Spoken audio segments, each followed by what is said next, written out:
تعویل در اصطلاح چی را میگن؟ یک عالم اسلام است به نام زرقانی، علامه زرقانی میگه تعویل در نزد متکلمین کی را میگن؟ اما علمایی که بعد از قرن سوم، قرن چهارم و پنجم و ششم اینی آمده بودن، یا را متکلمین میگن. متکلمین کسایی که در عقیده زیاد مثلا متاثر به فلسفه شدن، متاثر به منطق شدن، متاثر به چیزهای دیگه شدن، اینا میگن که همین متکلمین.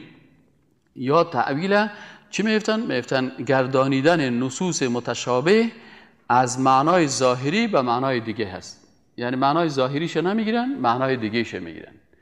مثلا ید معنای ظاهریش به معنای دست است، وجه معنای ظاهریش به معنای روی است، قدم معنای ظاهریش به معنای پای است.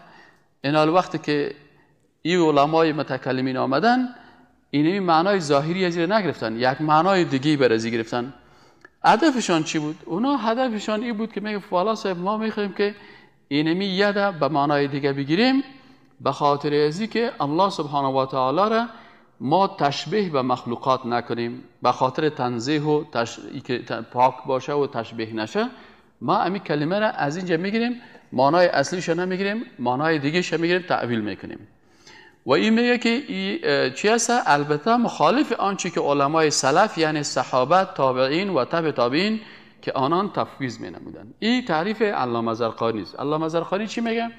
میگه تعویل یک اصطلاح اعتقادی است که پسان پیدا شده، یعنی در عصر صحابه نبود، در عصر تابعین نبود، در عصر تابعین اونا شاید کلمه تعویل استعمال می شده، لکن در عقیده که یک صفت یا یک نامی از نامهای الله را از معنای اصلیش بگیریم، معنای دیگه برش بدیم، میگه در اون وقت نبود. بعد از اینکه علما آمدن در قرن سوم و چهارم و پنجم و ششم و هفتم و بعد از باز اینا تعویل کردن.